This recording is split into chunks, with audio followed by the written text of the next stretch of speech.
Your country will shut down because you will have to deal with the cartels. You will have to deal with 63 billion and less income. You will have to deal with a zero-out trade, not 171 billion surplus. You will have to deal with 12 million people that are back in your country and they need help from your government, which is corrupt, and you're not going to be able to satisfy them. So I don't think it's very smart for you to start lecturing a foreign nation about what they do or not do to enforce their own laws, what your country deliberately undermined and sought to break. That's a losing argument.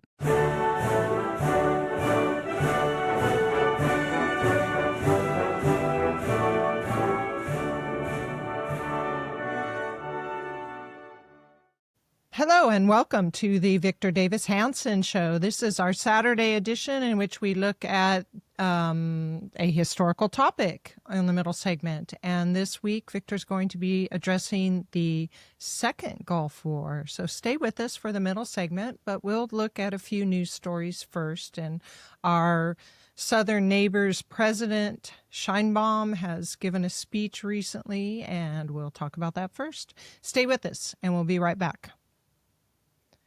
Welcome back to the Victor Davis Hanson Show. Victor is the Martin and Neely Anderson Senior Fellow in Military History and Classics at the Hoover Institution and the Wayne and Marcia Buskey Distinguished Fellow in History at Hillsdale College. You can find him at his website, victorhanson.com is the URL. The name of the website is The Blade of Perseus. So please come join us there for what all of Victor's works and his podcasts, his articles, and his books are linked there as well, and you can purchase them. We highly recommend purchasing The Second World War, as it has his views and his new ideas on the Second World War that he's been talking about in some recent podcasts. So please come try it out.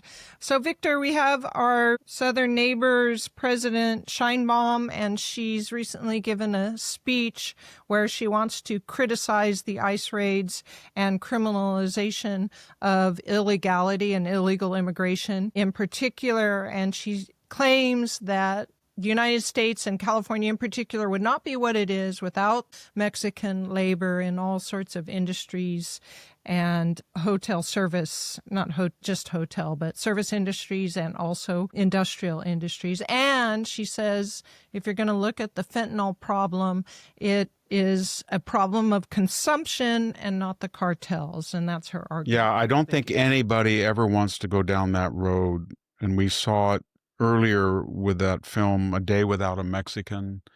No group wants to say that we are integral to the United States. And if you take blacks out, Asians out, whites out, you know what I mean? Because then you get into a reply. So she says people from Mexico, nationals, build California are integral. Well, half of all hit and run accidents in LA County, and I think it's true in Fresno County, are from people from Mexico.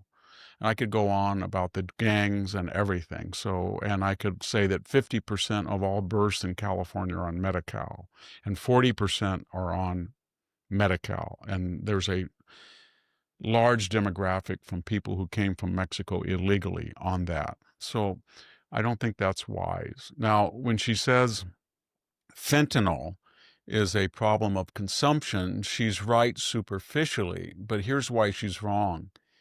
If China did not send the raw product to Mexico, then there wouldn't be fentanyl smuggled into the United States. So why does she allow that to happen? Because the cartels either do one of two things or both. They tell the Mexican government, whether it's Obrador or Sheinbaum, don't mess around with our product. Or they say, just don't think about it because we bring in $20 billion to the Mexican economy. But either way, she's allowing it to happen. And number two, it's not like they send these cartel factories, say, stamp F on every single pill. Here's my green fentanyl pill. Here, take it. They don't do that. They do it as Valium. They do it as Ativan. They do it as methamphetamines. They do it as prescription drugs, illicit, they try to hide it because it is so fatal. And they think that people, if they see an F on a tablet, will think, well, that can kill me, so I won't take it. And the market for the homeless people, 600,000, is not enough for them. In other words, they would kill their own buyer if they identified the product. In other words, there's not enough people who knowingly take fentanyl every day to support the cartels. So what they're doing is they're spreading it around to millions of people who inadvertently take it thinking it is a less toxic drug. So that's second. And then when Mr. Obadar said it was a beautiful thing that 40 million people came here, what is she agrees with that, but what is she basically saying is this: I need to send 1 million or 2 million a year to your country, and they're mostly indigenous people from southern Mexico in Chiapas, Michoacan, Oaxaca, south of Mexico City, along with people who are going through Mexico. And I have to send them there for 3 or 4 reasons. Number one, we don't have jobs, or we don't care to have jobs for them, and we don't supply them with enough social services. So if we don't have your open border, they may march on Mexico City and say you are racist. It's a conquistador legacy of white European, Spaniard, Mexicans who are running the country, and they're not treating people who are indigenous, Nahuatl native speakers originally. So we need your safety valve. That's number one, she's telling us. Number two is we are exporting our people because we see them as valuable serfs. They go across the border. We don't care about them in Mexico. She doesn't give a lecture to people living in Oaxaca and say, I'm very worried about how you're being treated by the Mexican government. It's only when they go across this government boundary between the two states that she cares. And she cares not because she wants to help her own people. She cares because they send $63 billion to Mexico, and they send another 65 to Central America that warps into the Mexican economy. So she's basically saying, be careful, you can't cut off the largest source of foreign exchange. We drain $63 million out of your economy, and we even drain more because your local, state, and federal entitlements, welfare on housing, food, law, education, healthcare, frees up that cash. So a person illegally from Mexico who may be working in landscaping gets free all this stuff. He's one of the people who's 50% of all the residents in California on Medi-Cal. And then he can get $300 or $400 a month to send to his family in Oaxaca. And then that saves us all this money that we don't have to pay for our own people who can't make it, and it adds to the economy. Then there's another subtext. Can I insert something Yes. first before the other subtext? The banks that are Mexican banks that often get these remittances are reporting that these remittances are down by 12%. Just wanted to put in the little Trump victory there. Yes, That's they're very 12% good. because 1 million people have self-deported. And there's another 200,000 who were already through the system and had received their deportation orders, or they were criminals. Another thing, there's an estimation there's 500,000 criminals. So you're trying to tell me, Miss Sheinbaum, you don't know that a lot of your criminals come up here, that when you release these people, rather than have to spend the money to house them, feed them, and watch them, you just let them come across the border where they wreak havoc on us. Number two. Number three, you're very worried because you run up $171 billion surplus on a supposedly free market NAFTA-like origins of our trade. And you do that deliberately, often through letting the Chinese circumvent our tariffs by sending you raw product, which you reassemble in Mexico as your own, i.e., and then you send it up here. So you do not pay that. So for you, it's a Frederick Jackson Turner safety valve to relieve social pressure. Number two, you get rid of a lot of your criminal population. Number three, you get enormous amounts, billions of dollars of remittances. Number five, you don't do anything about the cartel. You blame the person who is a young teenager and he wants to take some Adderall pills. And he goes to a party and someone goes, I got whites. And then they find out that they're not whites, they're fentanyl that's packaged in Mexico to look like methamphetamines. And then you blame people for that. And so we don't accept what you say, and it's going to come to an end. And Mexico needs the United States. Let's just put it this way. If there was a wall, and there is going to be a complete wall, and there are no people coming from Mexico, and there are no people coming from who loses on that? She will say, well, you're having all this cheap labor. Well, I can tell you that the problem we're having right now is AI is taking over everything. And we are going to have a job glut. People graduating and they think they're going to be coders or going to be journalists, and they're not. We're short plumbers, electricians, roofers, and we only have a 62% labor participation rate.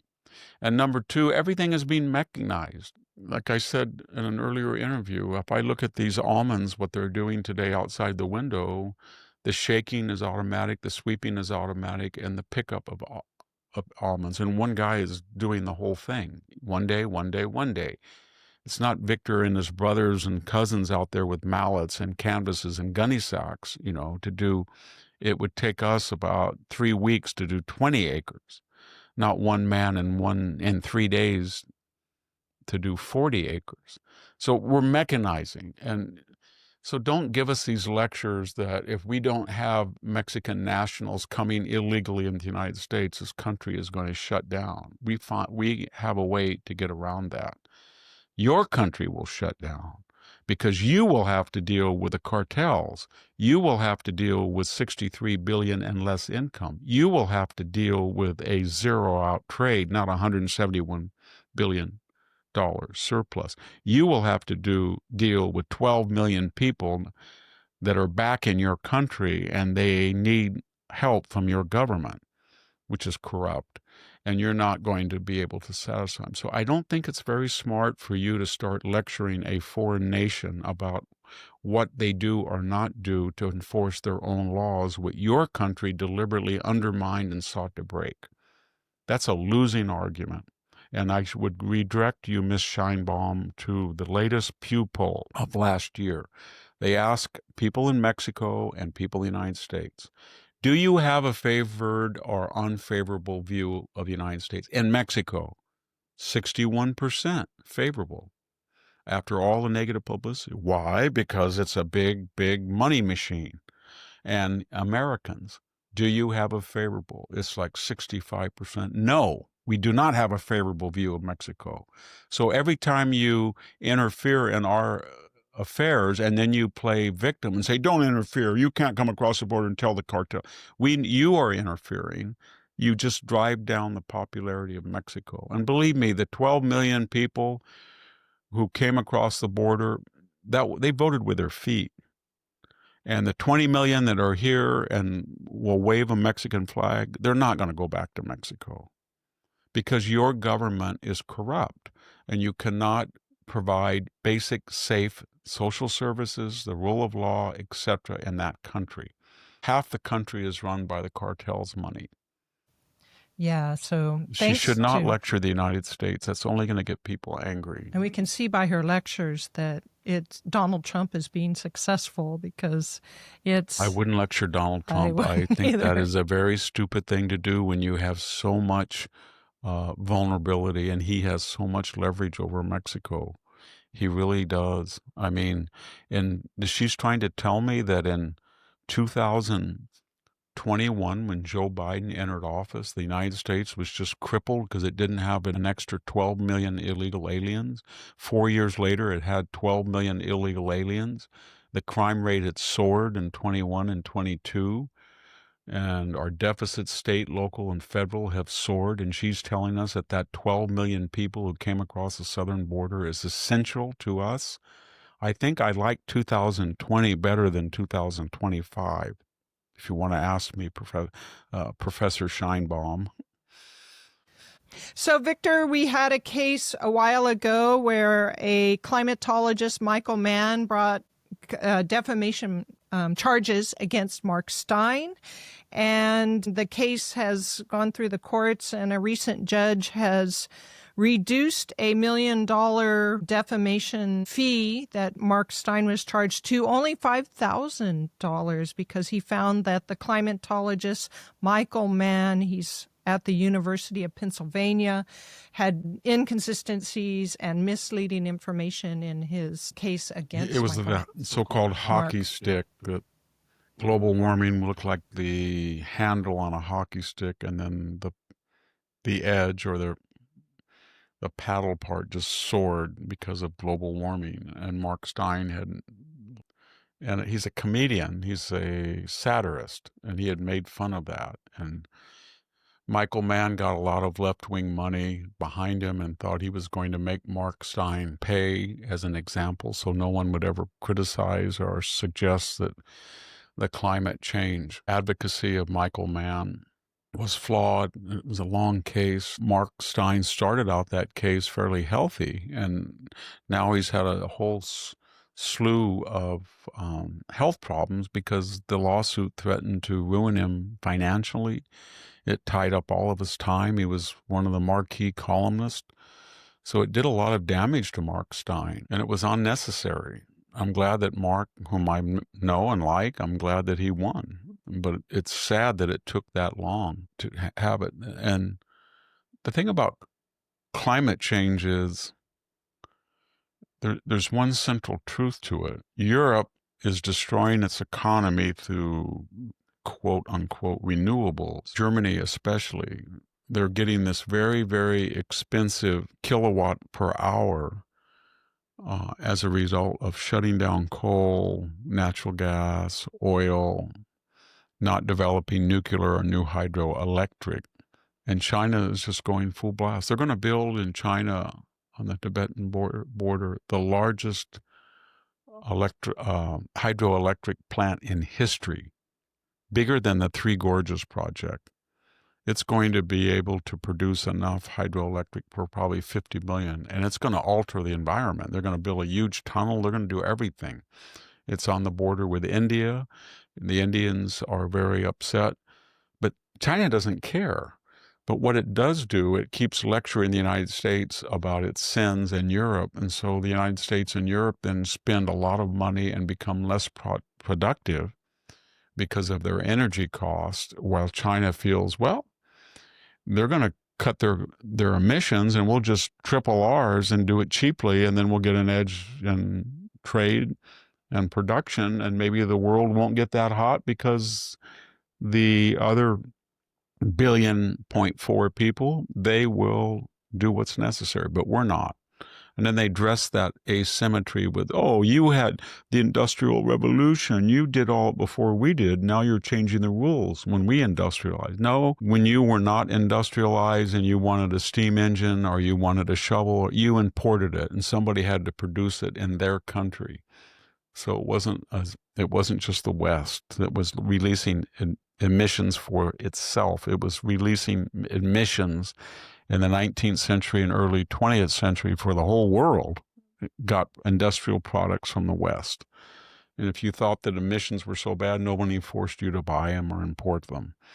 So it's too bad that we're doing this, and it's the project of and in this country, a bi-coastal affluent elite who basically say, I'm in the right zip code, I have the right letters after my name, I'm wealthy, I don't really care what the price of gas is, I do not really care what the price of electricity is, I have my big SUV, I fly private a lot, and I feel terrible about the planet, and all those suckers that are deplorables and irredeemable, they've got to change their lifestyle.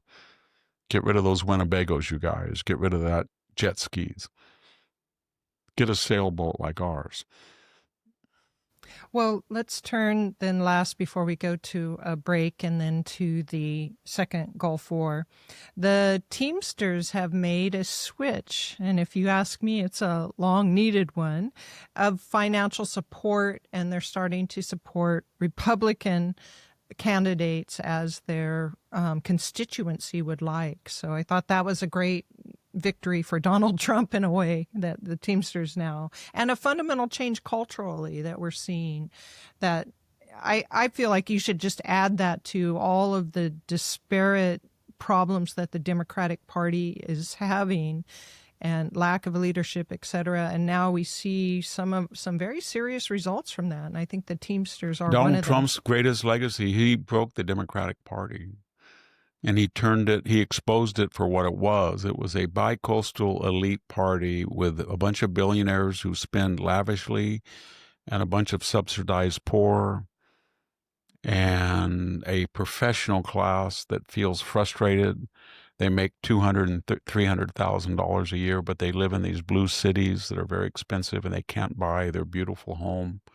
That's what the Mondami constituency is: frustrated young white professionals. And then they've lost the working class. They've lost. It's not just they have lost the muscular classes, Hispanic muscular classes, black males, white. As I said before, if you look at 2016, 20, and 24, Donald Trump's white vote, it's pretty constant. And he did not win the popular vote in 2016 or 2020. And his voting, and yet he did win the popular vote and the Electoral College in 2024 with the same percentage and actual numbers of white voters. So what happened? He picked up some women, he picked up some young people, and he got 55% of Hispanic males, and he got about 25% of black males, and he picked up another 10 to 15% of Asian males. And how could that be if he was supposed to be a racist, according to the Democrats? It happened because they don't like, it's not that they're just people. They don't want to be talked to. Nobody wants to be talked to. And basically, this is a caricature, but the Democratic attitude toward a black truck driver or a Mexican American electrician was something like this. Now, you don't know what's good for you, but those 10,000 people crossing the border every year that we're going to, every day, and the 2 to 3 million people that cross every year illegally in the Rio Grande Valley, they're going to be good for you. I don't care what you say about your schools being swamps, crime going up. They're good for you. Remember that. Now, men have a right to transition, and they are now women, and they're going to compete in your daughter's sports, and you don't know what's good for you because you're too ignorant. But I will represent you. I'm a black woman with a PhD. I'm a Hispanic woman that's your congresswoman. I am your white liberal Chuck Schumer or Nancy Pelosi, and I will tell you what is good for you. Got it? And then they'll say, you know what? You don't understand that gas at $5.50 a gallon is really good for you because the planet is heating up. And the new Green Deal is going to save you. Get some solar panels and get on the team. So they talk down sanctimoniously, and that was never clearer when Barack Obama confronted those black Democratic activists, young men, and said, basically, you don't know what you're doing. You think Donald Trump's good or something. You've got to get out there and support Harris. You're suffering basically from Marxist false consciousness. And as an elite, know what's good for you. And I will tell you, now go do it. That's what he basically said to them. For me, the locus classicus, the epitome of this is Pete Buttigieg. Everything about him represents what I just said. Sanctimonious, self-righteous, talk down. I know the answers. I know what's good for you.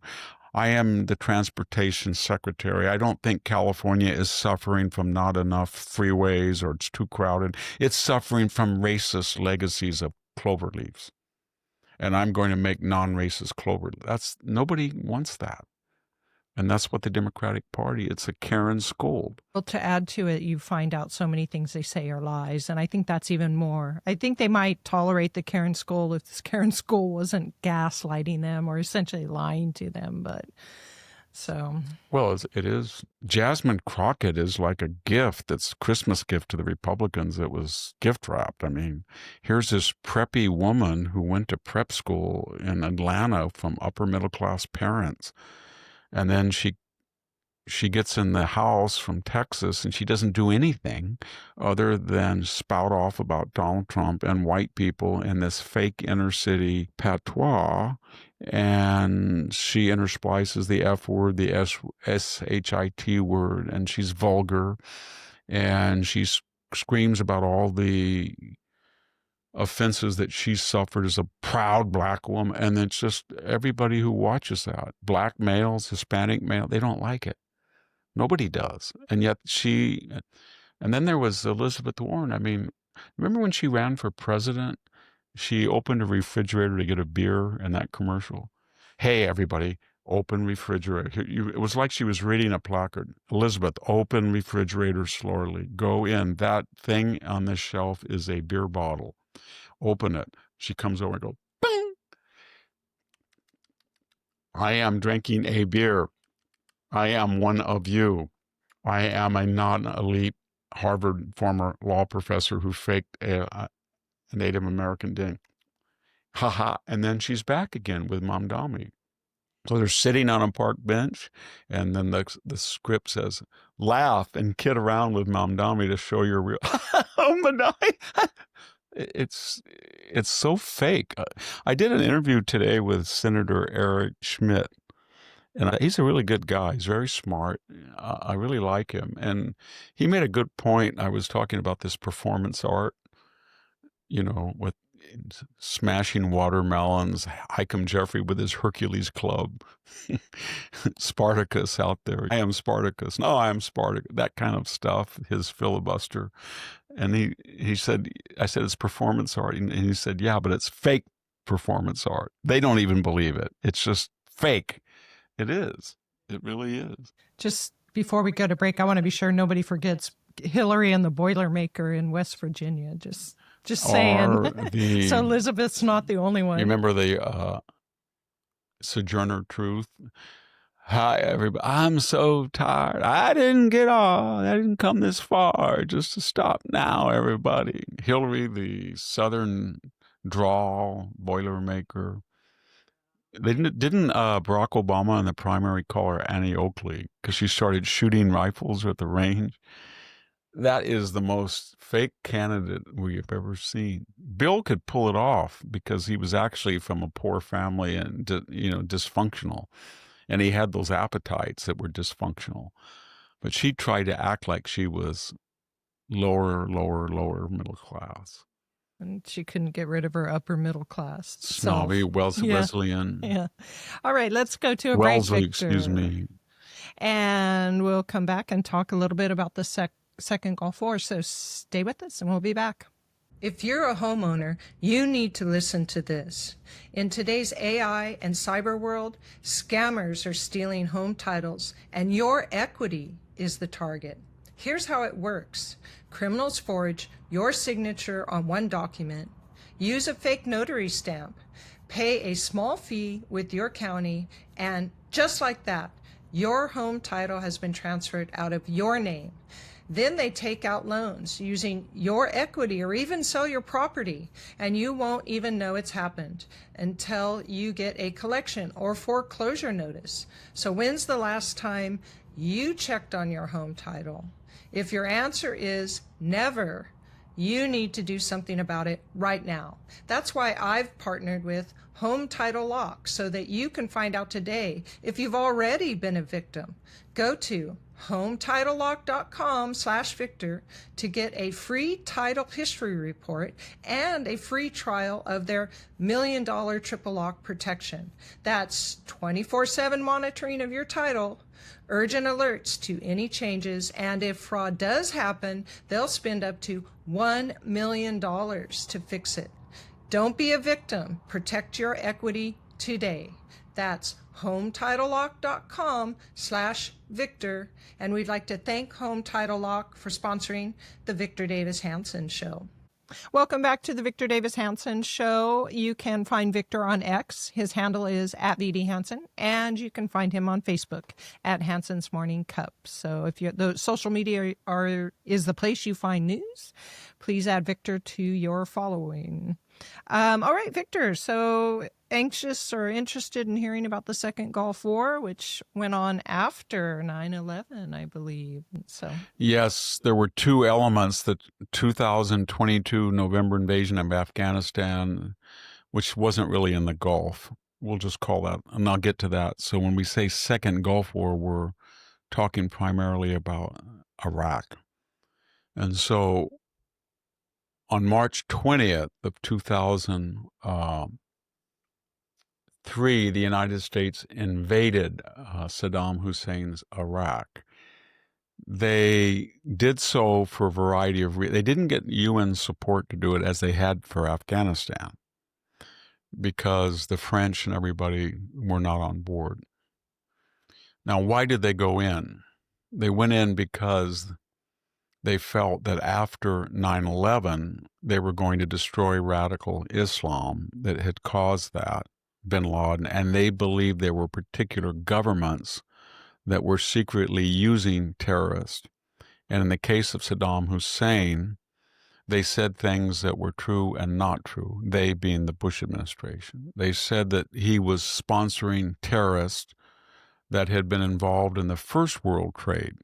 And that was true. The First World Trade attempt to blow it down, I think it was 1993, and they were there. Abu Nidal, a wanted terrorist, was there. And so they said that Saddam Hussein had been involved in terrorism akin to bin Laden. But then they went through, I think they had 21 UN resolutions that authorized the war, and which were passed. And they were, if you read them, only 3 or 4 had anything to do with WMD. They were things like the genocide of the Marsh Arabs, the use of chemical and biological agents after the first Gulf War that Saddam had done, the murdering of his own people, the harboring of international terrorists, the harboring of criminals that attacked the United States. And then I think they made a mistake. They said, and he has WMD. Well, we knew he had WMD at some point because he gassed his own people.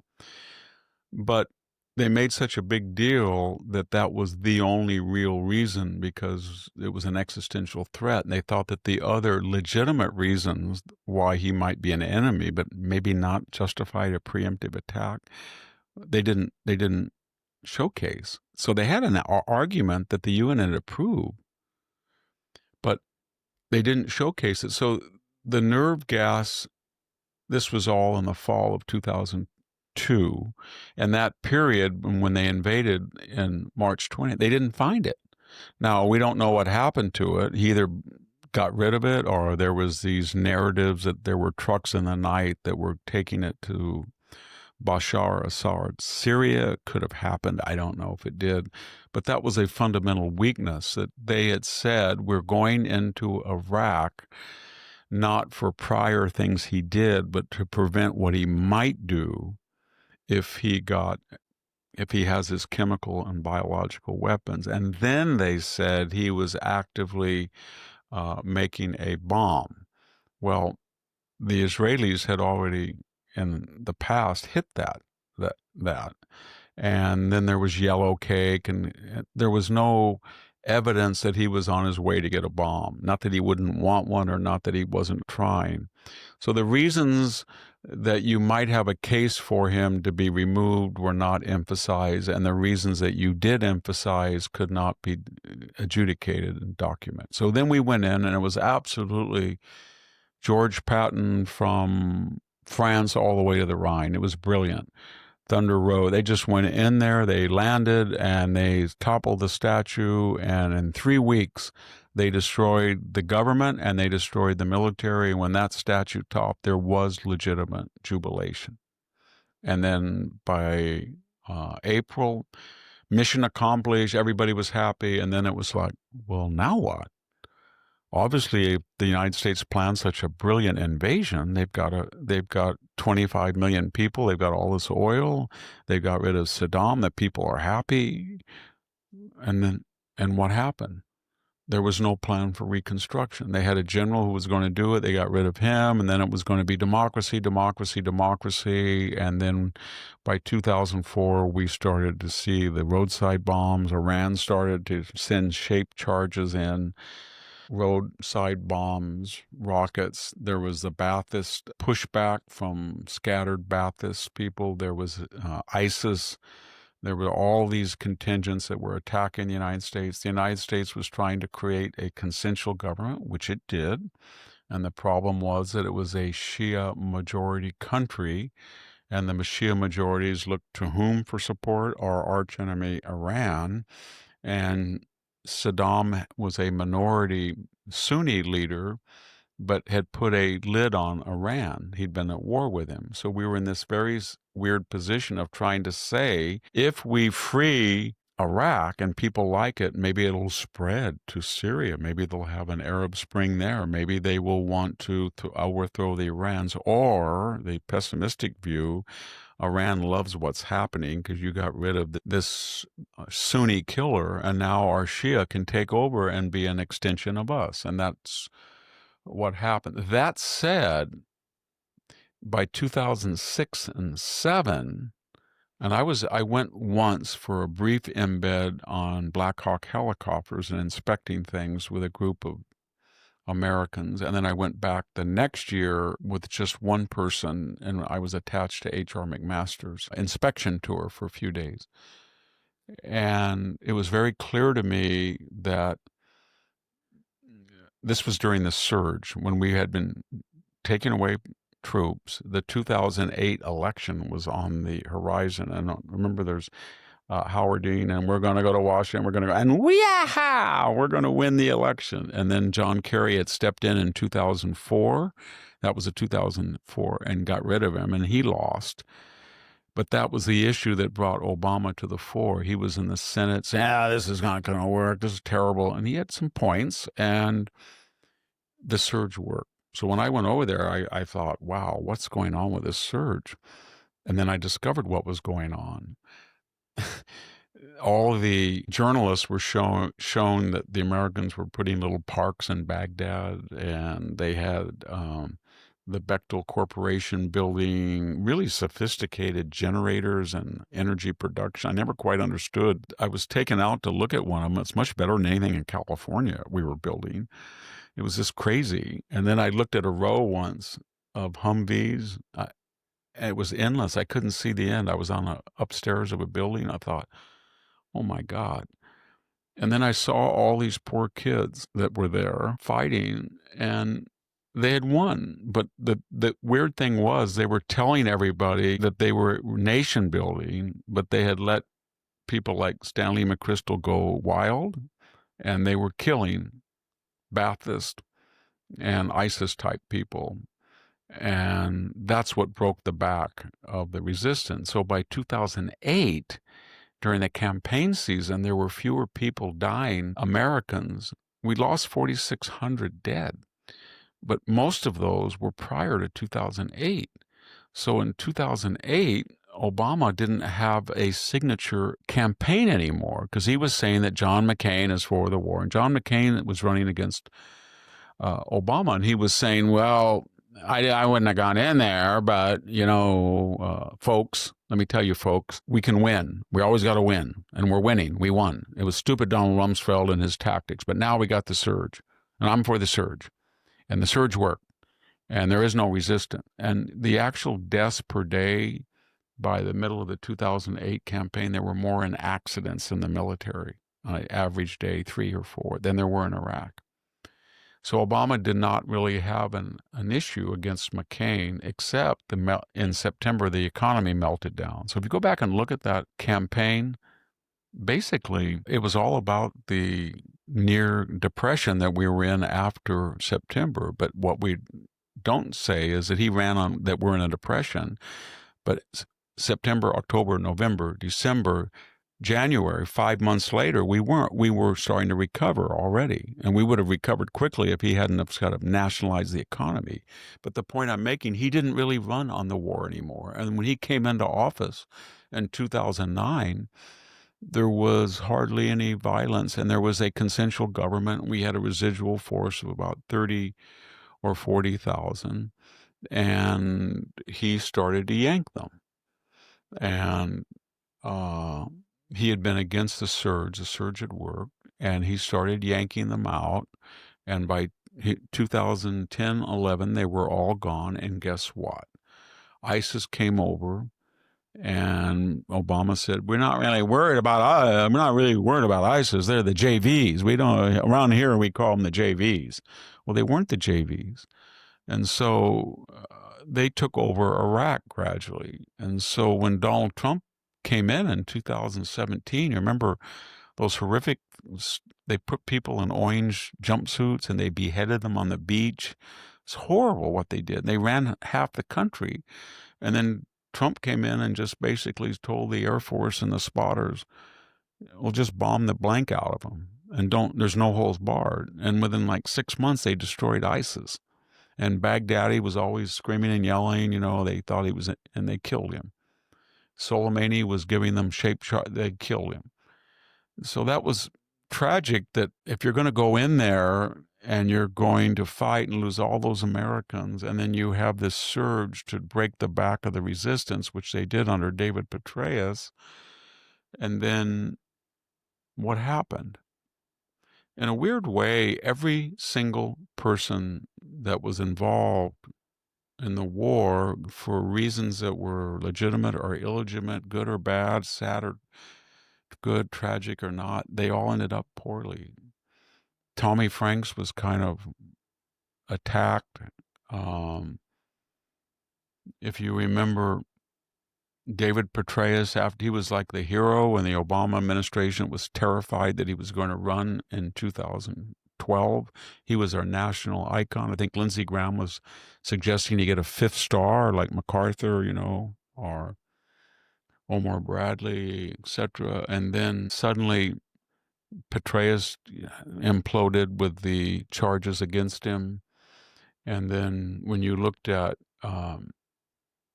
all of the commanders that had been very heroic, they ended up, McChrystal, all of them, they ended up very political. They were attacking Donald Trump as a Nazi, a liar, a Mussolini, everybody. It was just, the military went through all of that, and they did a wonderful job. And then I don't know, they all in lockstep sort of joined the Obama revisionism. And so what was the end of it all? The end of it was there were about 35,000 wounded Americans. You see them on TV every night with wounded warriors or tunnels to tower and stuff. And then there was 4,600 dead. And is it better now after losing? There were about 300,000 dead Iraqis. Is Iraq better off now? Yes. Is it calmer than it was? Yes. There's no ISIS? Yes. Did the Americans do that? Yes. Does anybody give us credit? No. Is Iran taken over Iraq? No, they're not now, but it's not because necessarily of the Iraq war government. The government Shia government didn't particularly like Iran, but due to the Israeli emasculation of Iran and what we did to it, we ended it, and then the destruction of Hamas and Hezbollah.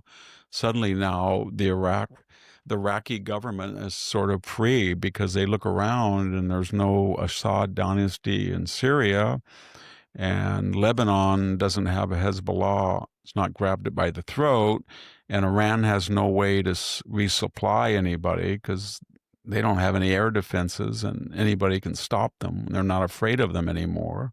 There aren't 200,000 missiles in the area threatening Israel. The United States has got its deterrence back. So this is all good for the Iraq government. Was it worth what they did? Probably not. I supported the war because I thought Saddam Hussein, I did believe, I wasn't sure about the WMD. I was skeptical of that a little bit, but I did think they'd find it. I think it did exist somewhere. I don't think it was nuclear. I think it was the stuff that Susan Rice said that we got rid of the stockpiles that Bashar al-Assad had. That was a lie. They didn't. But he was using things, I think, that had been sent to him by Saddam. But when you look at all the people who were killed and maimed, and then we just pulled out and let ISIS take over the country and all of that, as a general rule, when I went over there the 2 times and I looked at all the kids fighting, I got to the impression that I wouldn't want one American dying for that country because it was utterly corrupt. The people did not like the United States, and here these people were trying to build schools and roads, and they were being shot at. I'm getting to the point as you get older, you don't want any Americans to die anywhere in these places where their heroism is not appreciated. It's not like World War II or Korea. So I have a couple of questions to ask you. So I have 2 questions. One's sort of specific to the war or the after effects of the war. And that is, I know that they went after Ba'athist. You were just talking about that. But the Ba'athists were also, most of them had been generals in the Iraqi military. And I was wondering if you thought taking out the officer corps in that fashion was a good idea or not. Or do you feel like they didn't kill enough Ba'athists to interrupt the officer corps?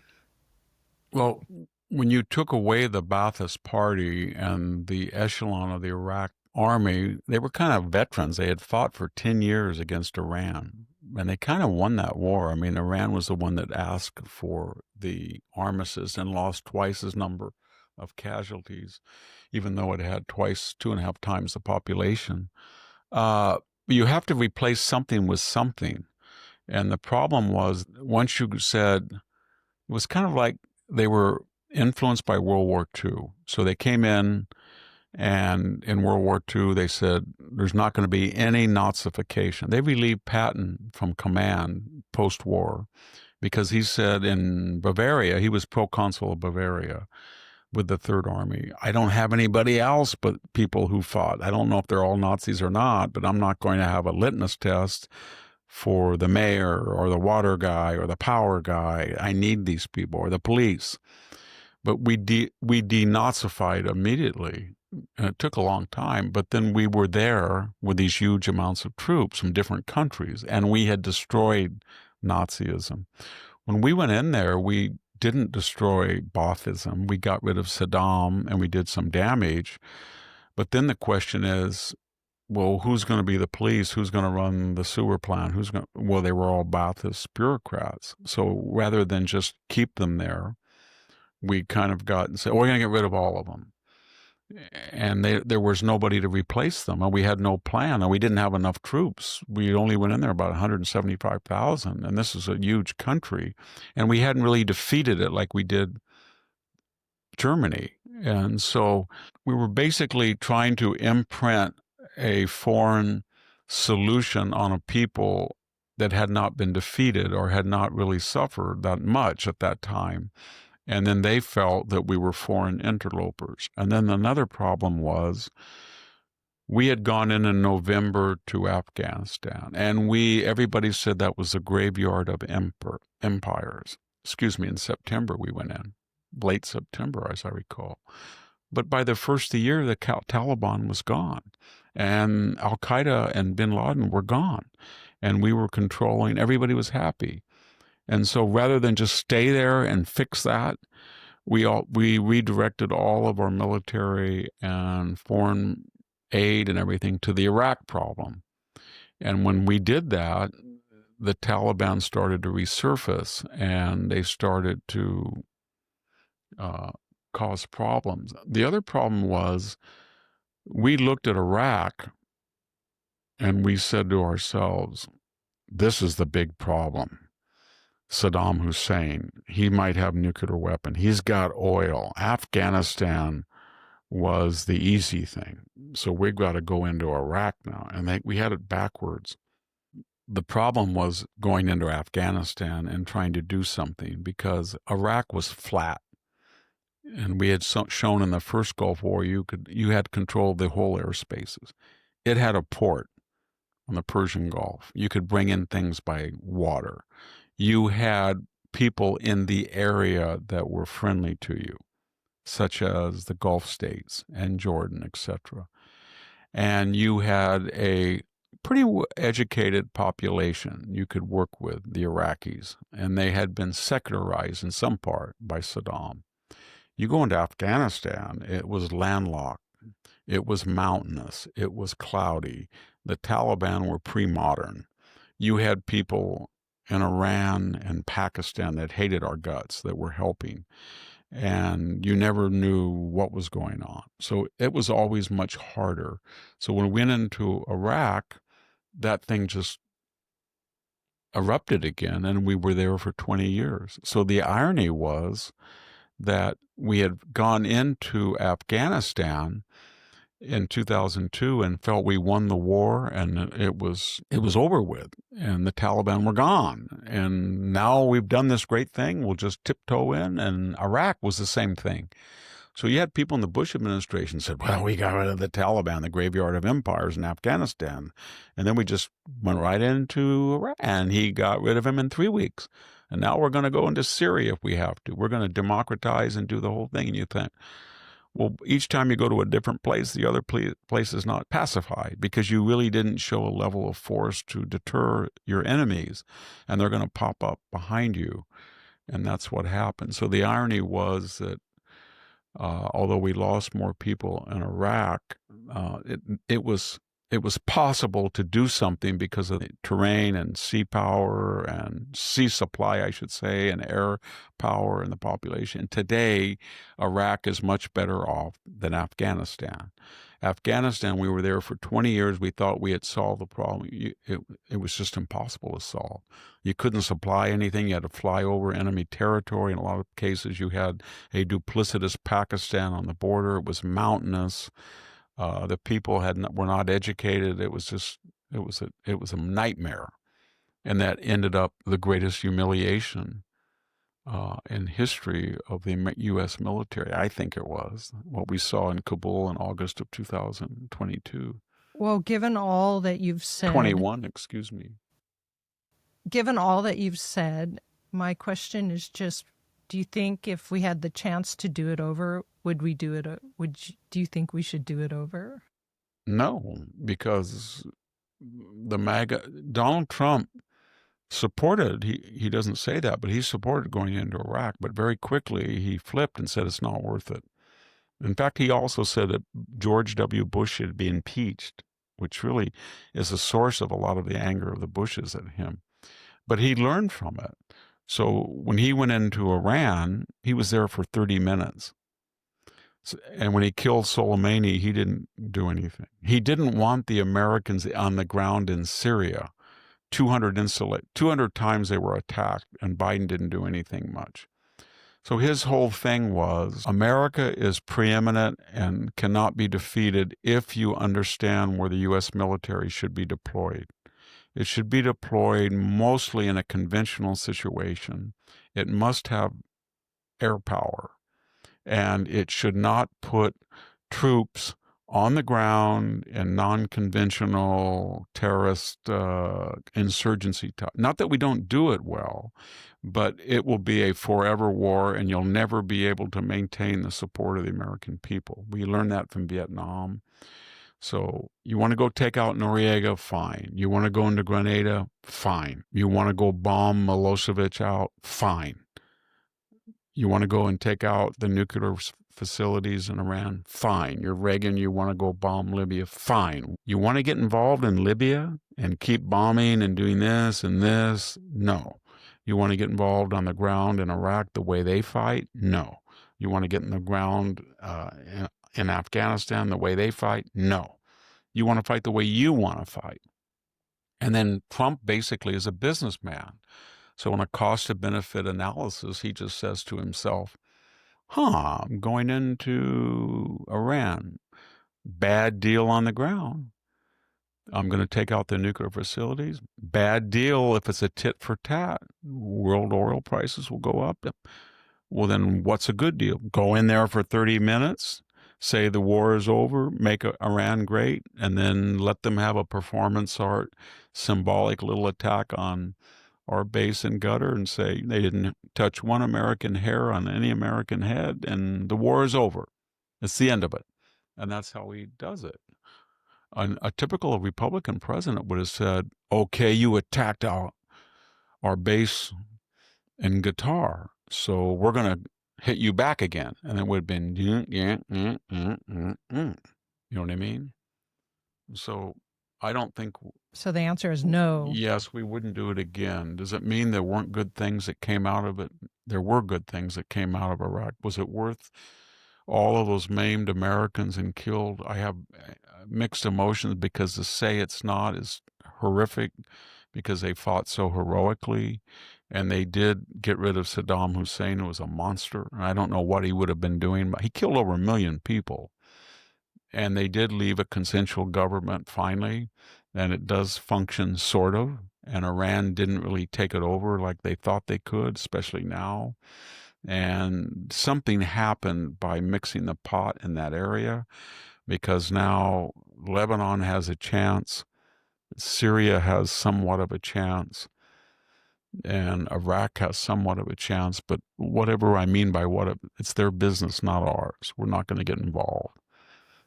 We have too many problems at home. Yeah, we sure do. And I don't like to get older too. I don't like when I go to the Midwest or I go to places in the San Joaquin Valley and I see Americans that don't have a lot of stuff and there's not a lot of opportunity. I don't want to go spend a lot of money on people who don't like us. And that's mostly the Arab Muslim world, to tell you the truth. All right, Victor. So let's go ahead and take a break, and then we'll come back and talk a little bit about polls from the Washington, D.C. area from their residents. Stay with us, and we'll be right back. I would like to take a moment to welcome a new sponsor, Vibrance. The ingredients in Vibrance Super C Serum can replace your day creams, night creams, wrinkle creams, neck creams, and even dark spot reducers. Made in USA of the highest quality ingredients, including vitamin C, hyaluronic acid, vitamin B5, and vitamin E, Super C Serum delivers noticeable results. Simplify your skincare routine. Get a healthier complexion and minimize wrinkles and age spots with Vibrance. And if you don't find it better than your current skincare routine, you'll get a full refund. Go to Vibrance.com/Victor and save up to 37% and free shipping. That's Vibrance, Vibrance, Vibrance.com/Victor. I used it for the first time the other day, and it made my skin immediately feel softer and moister. What a difference. Welcome back to the Victor Davis Hanson Show. You can find these podcasts, videos on YouTube and on Rumble and on Spotify. So we have all of those outlets. So, Victor, I wanted to combine two things here. We've seen some comic incidents or ex-posts by Eric Swalwell and J.B. Pritzker, the Illinois governor, and then also the Washington polls. And these occurred after Donald Trump had brought the National Guard into Washington, D.C. Pritzker started yammering about this is evidence of tyranny and authoritarianism. And on his X, he got it straight back at him because he had capitulated to lockdowns over COVID 40 plus times in Illinois. Swalwell thought he was going to be smart and say on Monday, when Donald Trump was just beginning his action, that, well, there was a murder in D.C. in a neighborhood, and so Donald Trump has to own this, but he didn't realize that he was actually making Donald Trump's case because it was a murder after all. And then finally, Washington Post did poll of D.C. residents, and 50% said DC is either crime in DC is either very serious or extremely serious. So, as you always say, it is lose-lose with them, but some comic incidents in I went to Washington late. The last time was early June. And I can tell you that everybody you talk to knows that it's not safe. I think even Joe Scarborough said all the Democrats called him and said, I'm so happy they're bringing in troops. Oh my gosh, but I have to attack him publicly. That's basically their attitude. Eric Swalwell, well, as I said, I wrote some critical things of China, and Fang Fang came to see me as a consular official out of the Bay Area. And I think she told me she was a political operative that monitored American politics. But when she walked in my office at the Hoover Institution, I kept the door open. I had one of my research people with me the whole time. And the way she changed accents and how she was dressed, you would have to be a stupid, narcissistic idiot to fall for that. I'm serious. In my case, it was, maybe he would say it's easier because I'm an old man, but my point was, it was about 10 or 12 years ago, and he fell for that. And he got involved with her when he was on the House Intelligence Committee. So, end of story with that guy. He's anybody who would fall for her. Honeypot, it was just a joke. Anybody could see that. And so that explains his stupid Anything he ex-post. says, he's a Beto O'Rourke of the House. You know what I mean? They get these certain loudmouth people that are not very bright, and they think they're young and they're hip and they're going to shoot baskets or they're going to skateboard like Beto. Beto's run for governor. He's run for president. He's run for Senate. He loses every time, and now he's in the news too. So bottom line is, it's kind of like Iraq. You nationalize this police force, you bring them in, you show military National Guard presence, and then you supposedly free up the police to go after the criminals. But the degree that what's going to work is you've got to arrest the criminals. They said we arrested 26 criminals the first day. Great. What happened to them? Where are they now? Well, they went into the DC jails, and then you have a DC prosecutor, and then you have a DC judge, and then you, what, let them go? Yes.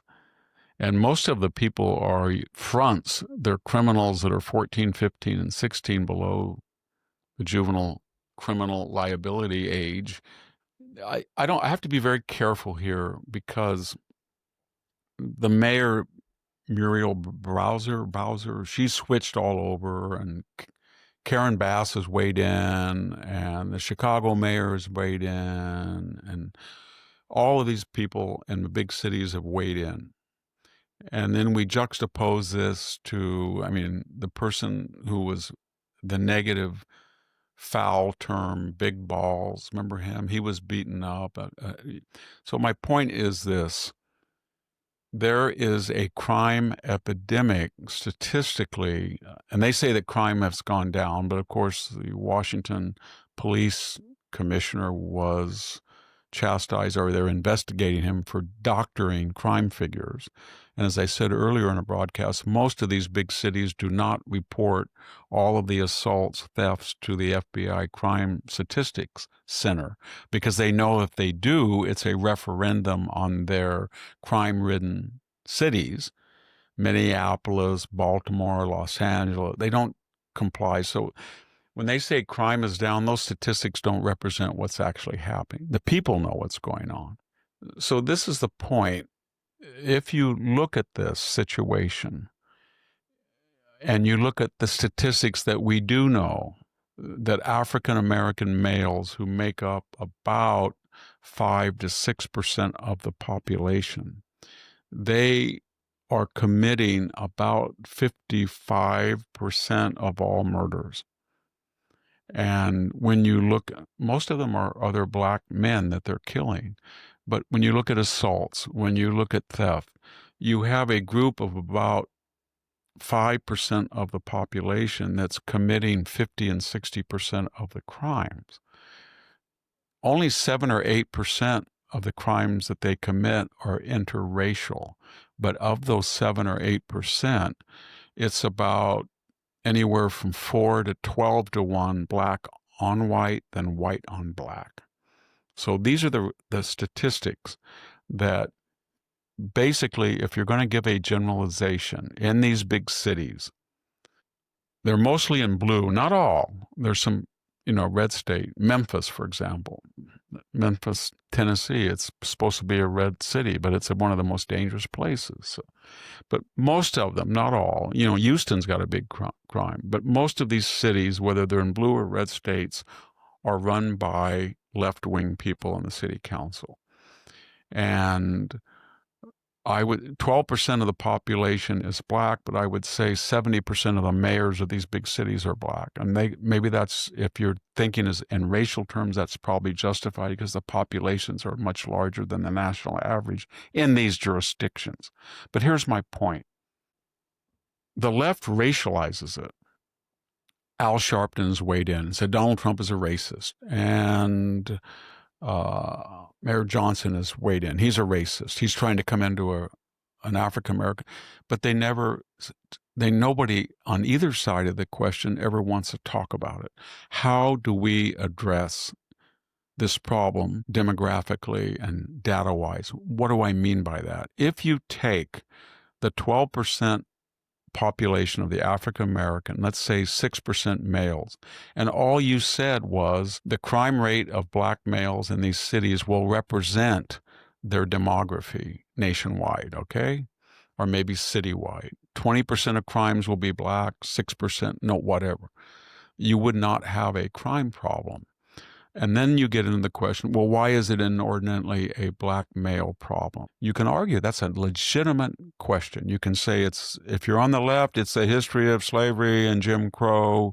And if you're on the right, you can say, no, it's the $20 trillion that we put in for Great Society programs and Black Lives Matter. And we created this whole idea of victimology.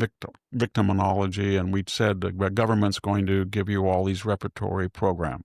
And then somewhere in the middle, people would say, well, it's a history of racism, but it's also cultural problems. But what I'm getting at is no one talks about it at all. The only time, to the extent anybody talks about the racial component of it, it's always on the left, and they always say it's racist when somebody wants to address the problem. So you have this disconnect where in these cities, most of the people who are white or non-black are left-wing. So you have all these terrified people of this crime rate, wealthy professional people, and they all know it's inordinately the result of black males. Inordinate, not all, but inordinately, demographically, statistically. But they won't say anything about it because they're on the left. So they all want Donald Trump to come in and do stuff, but they all want to say that this is the wrong thing to do because you have to systemically deal with social problems. And what are the social cultural problems? We all know it. It's 75% of these families have no male figure. 75% of these families are on public assistance. The schools are run by teachers' unions. These students are not given an adequate education. The left will not allow people to discipline children that are tardy, disruptive in the classes. You cannot hold teachers to account because it's considered systemic racism, etc., etc. And if you're not going to talk about that, then you create cynicism. So the country is cynical. They basically say, I am not going into downtown Washington, Baltimore, Chicago at this time, this area. I'm not going to go in there. And the reason I'm not going to go in there, I'm not going to tell you. Because if I tell you why I'm not going to, and then somebody will say, well, just imagine the worst thing that could happen. If you did, you go into downtown Cincinnati and you come out of a bar and a black man and a white man change words and one person slaps him and then the whole thing deteriorates into a riot. And white people are beaten up, kicked, and there's outrage. And then everybody cynically says, well, nothing's going to happen. They'll have charges, they'll be dropped. And then we'll get down to he said on it. So one person says something mean to another person, they get in a fight. That explains all the reason why a young woman comes in and kicks somebody in the head who's gone. See what I'm saying? It's always going to be that way. So nobody wants to talk about it. So what they do is they just avoid it. Then you get this bull in the china shop, Donald Trump, comes in and says, wait a minute, this is the world's capital. This is the capital of the most powerful country in the world, and half the city you can't go to day or night. And it's dangerous. And 2 miles from the White House, they're killing people. And we can't talk about it because you'll be called a racist. But I'm going to talk about it. I'm going to put, and everybody goes crazy. Why doesn't Al Sharpton and Jasmine Crockett, Maxine Waters, why don't the squad, when they get all together and say, we're going to have a national conference and bipartisan, and we're going to say, these are the statistics of illegitimacy of single child homes and women who are trying to raise, and we're going to see how we can stop this and bring it up to national norms, which national norms are not so good. Mexican, white, except for Asians. But nevertheless, why don't we get it up to national? How can we encourage a cultural shift where a African American man thinks that he has a responsibility to stay married and be a father, if he's divorced, to be a father? And how can we get a 2-parent family? And how can we inculcate that it's shameful to break the law? And how can we change the culture? Or should we not change the culture and just say it's white racism and expand the federal and local and state entitlement?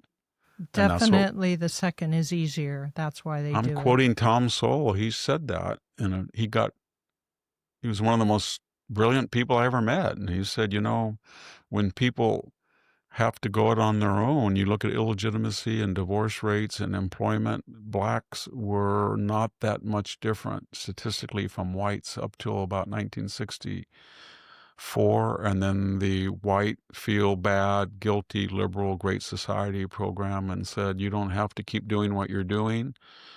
And he faults white liberals for the destruction of the black family. Well, Victor, we're at a stop here, so we're going to have to go. But I wanted to read a couple of comments on your YouTube account, your recent Jack, and you did on Tuesday of this week. One comment from Goomba226. As a former Howard Stern fan, I would say VDH's analysis of Stern is spot on. I became disgusted with him years ago. He is an old, out-of-touch Karen. Thank you, Goomba. Isn't that funny calling 226. Howard Stern old and out of touch? I know, isn't it? He's my age. Yeah. And then the second one, this one reflects a lot of comments that you got on this. And very nice. Richard Gray, 802.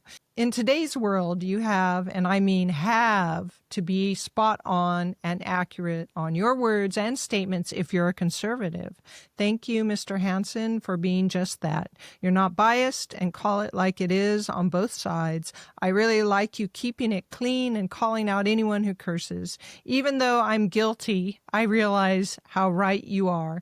Thanks for being a beacon of hope in a corrupt world. So thank you, Victor. Yeah, I mean, I've said things in private that were cuss words, but I just remember, I think I mentioned that we were driving one day up to the mountains and we had this old car, and my father, it had the wires coming out of the seat, they used to have springs, and my dad was driving, he was bouncing. He was sitting on a sharp spring, and he said to my mom, my butt hurts. And my mother said, what did you say? Did you three hear that? You didn't hear that. And we were kind of smart, too smart. And my one brother said, well, actually, there's such a thing as the butt of a gun. There is the butt of an argument. So, but mom refers to the essence or the lower part. So dad, she said, I don't care what you say. And then my dad started giving other names just to tease her, like ASS. And she said, can we just agree on one thing? You have two choices, Bill. You can say that your bottom hurts or your rear hurts. And he said, I don't think so. I think it's my ASS. But we were told not to use those words. One final thing before we go, I mentioned that you asked, and I hadn't thought about it, the translations of the Aeneid, and I said that I had liked that early one by Rolfe Humphreys. It's kind of loose, but it was a good poem. He was kind of a classicist poet in the 50s, I think. I grew up reading that one, and then I mentioned Robert Fitzgerald. but I didn't. I said, I got to remember the other person. It was Robert Fagles who did one. There's one by David West that's newer, but the one that I assigned when I was a professor was, I remember, Alan Mandelbaum, which was very good. So, All right. anyway, Well, thank you. thank Thanks you, very everybody. much. And thanks to our audience for joining us on this Saturday edition. And we'll be back with another show at the end of next week. So stay with us. And Jack and Victor will be. And Victor has some interviews. Yes, that are I have an coming up interview next with week. Senator Schmidt from Missouri. I think you're all going to like him. He's really a wonderful senator. He's one of the most eloquent and blunt, honest people that I've had on. And then we had Barry Strauss, the historian, and he's written a new book on Rome and the Jews. And it's fascinating. You're going to read about the destruction of the Second Temple and the historian Josephus, and you're going to, I think you're going to enjoy it. All right. So thank you, Victor. Thanks to the audience. This is Sammy Wink and Victor Davis Hanson, and we're signing off. Thank you very much.